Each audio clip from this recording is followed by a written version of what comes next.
Когда ты выходишь из аэропорта в столице Южного Судана, Джубе, у тебя появляется ощущение, что ты попал в другое измерение. Люди вокруг кажутся нереально высокими. Если ты среднего роста, скажем, около 5,5 футов, то готовься к неожиданному чувству. Твои глаза будут где-то на уровне груди у большинства местных мужчин и женщин. Ты будешь инстинктивно запрокидывать голову, чтобы просто установить визуальный контакт. И это не единичный случай, не случайная генетическая лотерея. Здесь это норма. С первых минут в городе ты начинаешь понимать, что все, что ты знал о самых высоких людях мира, нуждается в корректировке. Голландцы и латыши могут быть высокими, но здесь ты ощущаешь себя буквально карликом. Ощущение усиливается, когда ты видишь, как дети подросткового возраста уже смотрят на тебя сверху вниз, а местные девушки casually прогуливаются, оставляя позади даже самых высоких мужчин из западных стран. Вокруг обычные уличные сцены, люди едят, торгуют, общаются, но необычно здесь то, что кажется, будто ты оказался в стране профессиональных баскетболистов. И это не фигура речи. Никаких накладок, никаких преувеличений, просто улица, на которой ты выглядишь будто уменьшенная копия самого себя. И пока ты еще перевариваешь шок от первого визуального впечатления, случается второй удар. Внезапно понимаешь, девушки здесь тоже выше тебя. Причем не просто выше, ощутимо выше. И дальше будет только интереснее.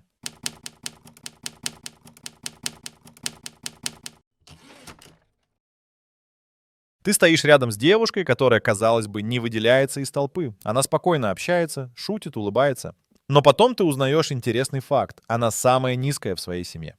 Ты с трудом веришь в это, ведь она выше тебя на несколько дюймов. Ты переспрашиваешь, уточняешь, и она повторяет с улыбкой: «Мои братья и сестры гораздо выше. Я самая маленькая». Это не шутка. В Южном Судане, особенно среди представителей племени Динка, маленькая девушка — это та, чей рост 6 футов с небольшим. Здесь такие параметры не вызывают удивления, здесь они норма. Это ломает шаблон восприятия, особенно у тех, кто привык считать рост выше 6 футов чем-то экстраординарным. Еще более поразительно это отношение самих суданцев к своей внешности. Они не просто мирятся со своим ростом, они им гордятся. Одна из девушек говорит: «Мне нравится мой рост, быть здесь — это как возвращение домой. Тут я чувствую, что быть высокой — это красиво, это сила». Такой уровень самоощущения буквально заряжает. Люди, которые привыкли быть исключением, оказываются в среде, где они норма. И это дает им уверенность, которую ты ощущаешь сразу же. Но если ты думаешь, что девушка ростом 6 футов — это максимум, то готовься к следующему открытию. Потому что мы еще не заглянули в настоящие гигантские семьи. Обычная семья, как кажется на первый взгляд: мама, папа, несколько детей. Пока ты не начнешь сравнивать свой рост с каждым из них. И внезапно ты осознаешь: каждый, даже младший брат, выше тебя минимум на голову. Удивление превращается в легкое замешательство, когда ты понимаешь, что здесь встречаются семьи, в которых никто не ниже 6,5 футов. Это не метафора, это факт. Причем здесь не только мужчины впечатляют своими размерами. Женщины, такие же высокие, грациозные и сильные. Кажется, будто ты оказался в семейной версии НБА. Только это не спортзал, а обычный рынок или двор у дома. Сыновья, дяди, дедушки. Каждый из них выше среднего американского баскетболиста. Их рост — это не просто генетика. Это еще и результат естественного отбора, адаптации к местному климату, культуры питания и стиля жизни. Они не специально тренируются, чтобы быть такими. Это их естественное состояние. Как будто вся экосистема, в которой они живут, создана для людей большого роста. И если ты начинаешь думать, что такие семьи, это редкость, то очень быстро понимаешь, что они везде. И это подводит к следующему логичному вопросу. Если уличная сцена выглядит как тренировочный лагерь НБА, то как выглядит спорт в Южном Судане? Представь школьный двор. Обычные подростки играют в баскетбол. Только это не обычные подростки. Самому младшему 15, и он уже выше 7 футов. Его друзья не отстают. Мяч легко заходит в кольцо, без особых усилий, иногда даже без прыжка. Это больше напоминает кадры с профессионального матча, чем игру во дворе. Баскетбол здесь не просто спорт. Это часть повседневной жизни. В Джубе ты можешь видеть открытые площадки, где играют дети, подростки и взрослые. Все они потенциальные игроки уровня НБА. Не потому, что они тренировались годами, а потому, что генетика и культура дали им невероятный старт. При этом спорт для многих — шанс изменить свою жизнь. В стране с непростой судьбой и сложной историей возможность попасть в зарубежный клуб или академию — это билет к другой реальности. И таких примеров уже много. Но прежде чем углубиться в тему спортивных звезд, стоит поговорить о самом известном гиганте из Южного Судана. Человеке, который стал символом баскетбольной мощи этой страны. Его имя известно даже тем, кто никогда не смотрел баскетбол. Манут Бол — самый высокий игрок в истории НБА. Его рост — более 7,5 футов. Это был не просто спортсмен, это была живая легенда. И он родом из Южного Судана. Манут не просто доминировал на площадке, он буквально возвышался над всеми. Его стиль игры, блоки и подача сделали его культовой фигурой в спортивном мире. Но еще более поразительно то, как он использовал свою славу. Он стал послом своей страны. Рассказывал миру о проблемах, которые переживал Южный Судан, и участвовал в благотворительности.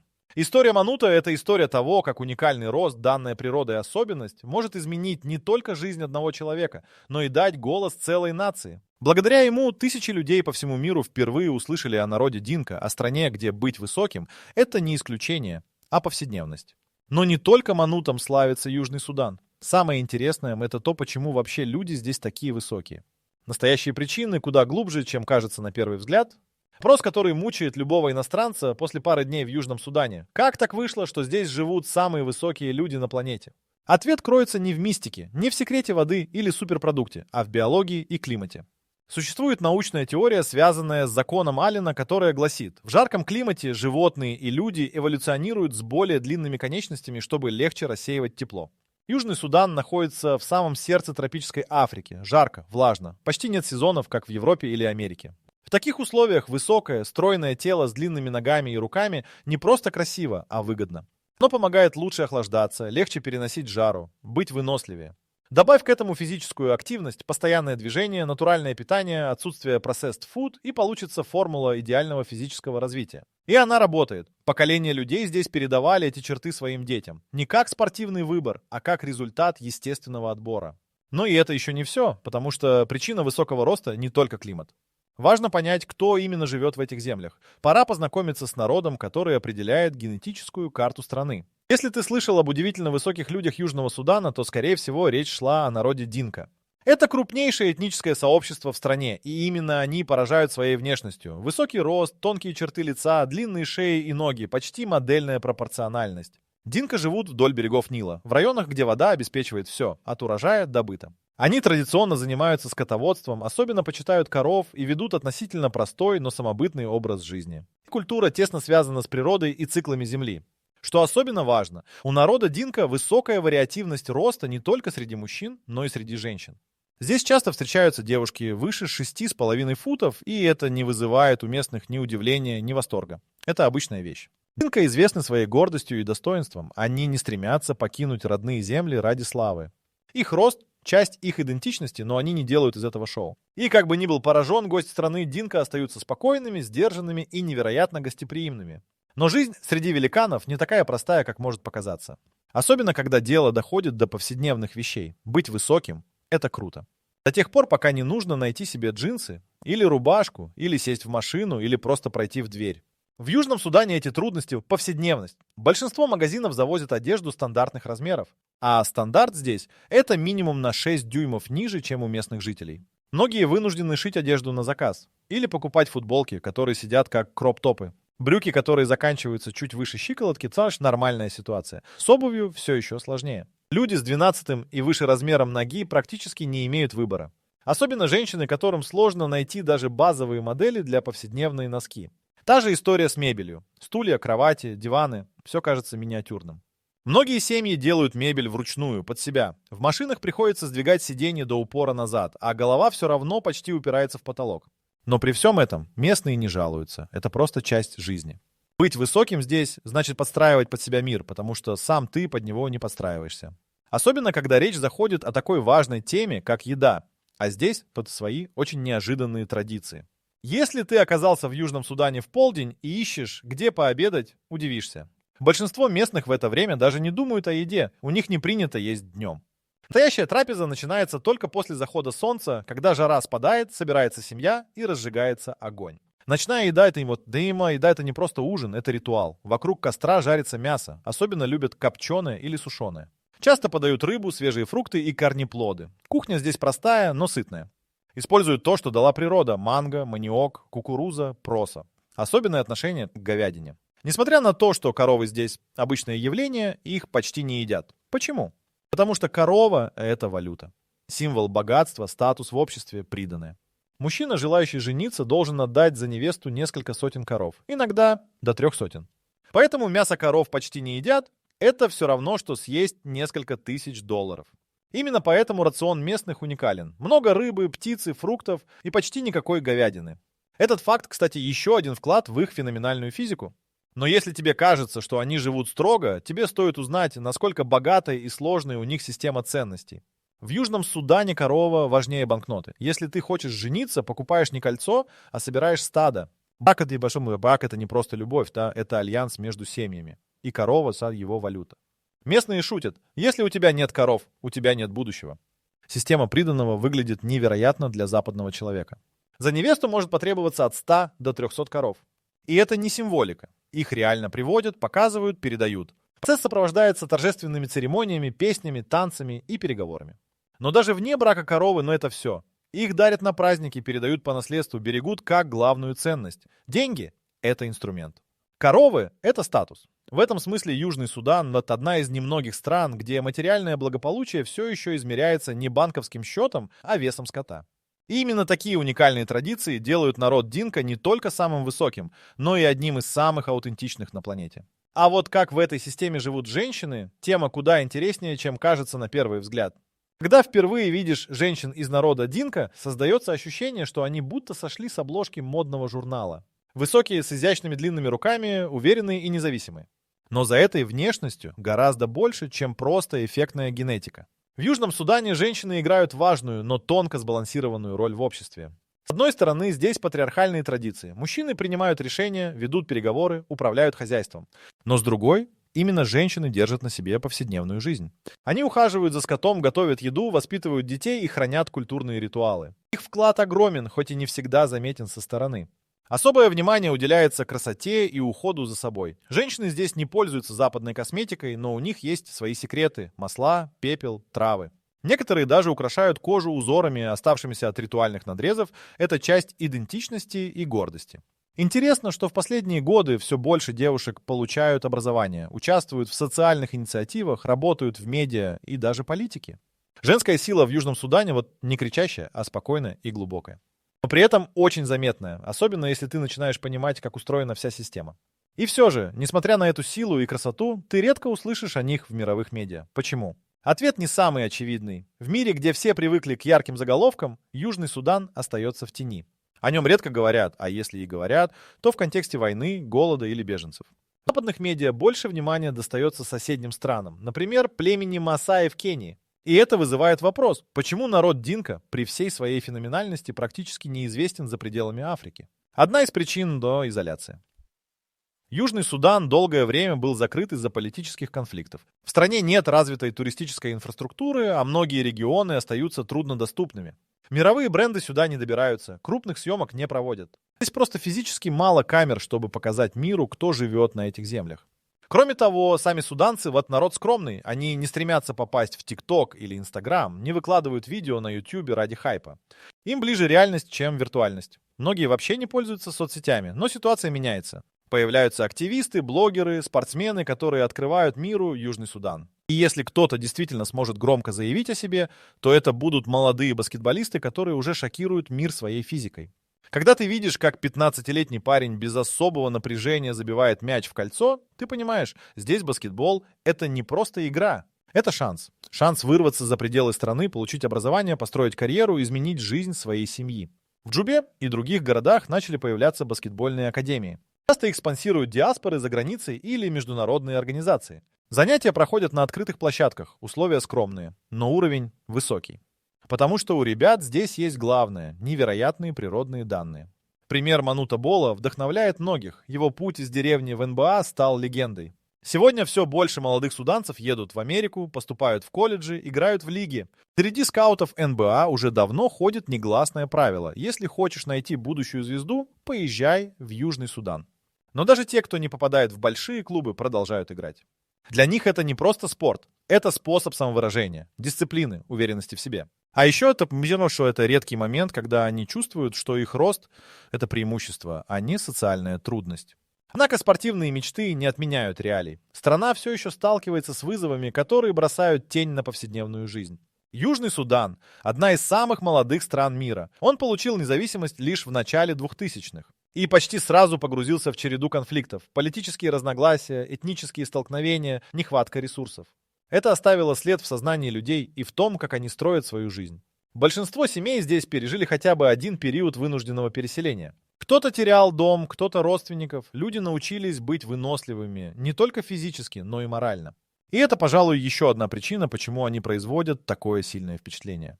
Это не просто высокие люди, это люди, прошедшие через многое. Но при этом они сохраняют удивительное чувство надежды. Молодежь говорит о будущем, об образовании, о желании строить страну. Даже те, кто вырос в сложных условиях, не потеряли человечности. Они мечтают, они стараются. Они верят, что Южный Судан может стать не только самой высокой, но и одной из самых развитых стран континента. И когда ты смотришь на их лица, видишь не отчаяние, а силу. А рядом с этой силой нечто удивительное. Гостеприимство, которое ломает все стереотипы. Ты думаешь, что высокие люди должны быть холодными, строгими, отстраненными? В Южном Судане, но все наоборот. Здесь тебя пригласят в дом, предложат еду, найдут тебе место у огня, даже если у самих почти ничего нет. Гостеприимство здесь — это не формальность, а священная традиция. Если ты гость, ты в безопасности. Люди спрашивают, как ты себя чувствуешь, не нужно ли тебе что-то. Тебе предложат попить, даже если у них осталась последняя бутылка воды. Улыбка — главный язык общения. Даже если вы не говорите на одном языке, ты чувствуешь, тебя здесь рады видеть. Особенно трогает, когда это делают дети. Маленькие, босоногие, в рваной одежде, но с широкой улыбкой и искренним желанием подружиться. Это трудно объяснить, но ты уходишь с ощущением, что встретил самых добрых людей на планете. Самых высоких. Но что чувствует человек, который приехал сюда впервые, без подготовки, без ожиданий? Настоящий культурный шок — это не рост. Это чувство собственного масштаба рядом с этими людьми. Представь, ты идешь по рынку, и на тебя все смотрят сверху вниз. Буквально. Ты проходишь мимо подростков, которые выше тебя на голову. Продавец фруктов наклоняется, чтобы услышать твой вопрос. Даже пожилые люди, согнувшиеся с возрастом, все еще на уровне твоих глаз. Ты пытаешься не комплексовать, сохранять уверенность, но ощущение собственной миниатюрности преследует тебя повсюду. Дверные проемы выше твоего роста почти на фут. Столы и стулья как будто созданы не для тебя. Одежда, висящая в лавках, кажется сшитой на баскетболистов. Этот контраст не унижает. Он скорее удивляет. Ты осознаешь, насколько относительным может быть понятие нормы. В своем городе ты мог чувствовать себя выше среднего, здесь ты внизу пищевой цепочки роста. И это не вызывает насмешек или презрения. Местные относятся к тебе с доброжелательностью. Но сам факт остается. Ты физически меньше этого мира. Это редкое чувство, и оно остается с тобой надолго. Еще сильнее осознание того, что ты попал в страну, где у людей есть не только рост, но и мечты. Большие мечты. В глазах молодых суданцев не отчаяние, а надежда. Они хотят изменить свою страну. Ходят в школы, несмотря на трудности, учат английский, следят за новостями, интересуются технологиями. Они смотрят не только в небо, но и в будущее. Новые инициативы уже появляются. Молодежные проекты, спортшколы, женские движения, курсы предпринимательства. Все это создается самими жителями, часто без внешней поддержки. Это доказывает, у Южного Судана есть энергия роста не только физического, но и социального. Среди молодежи много креативных людей. Кто-то хочет стать инженером, кто-то дизайнером, кто-то мечтает открыть кофейню в Джубе. Удивительно видеть, как они горят этими идеями. И все чаще звучит одна мысль. Мы хотим, чтобы о нас знали не только из-за войн, а из-за наших достижений. Именно эти ребята — это будущие герои своей страны. И именно они сохраняют главное — уважение к своим корням и веру в прогресс. А это мощная комбинация. Здесь быть высоким личам — это не проблема, это гордость. Это часть культурной ДНК. Люди не мечтают уменьшиться, не страдают от своих размеров. Напротив, они считают рост символом силы, здоровья, мужества и красоты. Дети растут, зная, что их тело уникальное. Что быть высоким — это нормально, естественно, даже престижно. Это формирует уверенность. Редко увидишь здесь человека, который прячется, сутулится, избегает внимания. Они ходят с прямой спиной, с открытым взглядом. Они знают, кто они. Такое отношение к телу — мощный урок для остального мира. Особенно в эпоху комплексов, фильтров и нереалистичных стандартов красоты. В Южном Судане ты видишь другую философию. Любить себя таким, какой ты есть, если это заложено природой. И даже гордиться этим не ради лайков, а просто потому, что это ты. Именно поэтому рост здесь стал не просто физическим фактом. Он стал частью национального самосознания, символом нации и неофициальным брендом страны. Когда ты говоришь «Южный Судан», первое, что приходит на ум — гиганты. Эти люди стали живой визитной карточкой своей страны. Их образы появляются в репортажах, на фотографиях, в спортновостях. Неофициально, но устойчиво, их рост стал символом Южного Судана. Даже государственные деятели часто используют это в речи. Мы — высокая нация не только по росту, но и по духу. И это работает. Рост перестал быть просто физиологической особенностью. Он стал частью дипломатии, туризма, спорта, культуры. Этим символом гордятся и в диаспорах. Суданцы по всему миру рассказывают о своем происхождении, подчеркивая: «Я из страны самых высоких людей на планете». И это уже вызывает интерес, уважение, восхищение. Такой символ трудно подделать. Его не создает пиар-служба. Он рождается сам. Из реальности, из биологии, из многовековой культуры. Когда ты уезжаешь из этой страны, ты уже никогда не сможешь говорить о росте, как раньше. Но самое важное не рост и не генетика, а урок, который можно вынести из этой земли великанов. Южный Судан — это не просто страна высоких людей. Это страна с высокой культурой достоинства, высокой верой в свое будущее и высоким уровнем человечности. Ты приезжаешь сюда ради шока и контраста, а уезжаешь с уважением и вдохновением. Люди, которых ты встречаешь здесь, не просто статистика. Это личности. Сильные, гордые, красивые, щедрые. Их рост — лишь отражение того, какие они внутри. И, возможно, именно в этом кроется их главный секрет. Они не стремятся быть кем-то другим. Они не меряют себя мерками мира. Они принимают свою природу и делают ее частью своей силы. И это, пожалуй, лучший урок, который может дать тебе Южный Судан. Будь собой, гордись собой и не пытайся уменьшить себя, чтобы вписаться в чужие стандарты.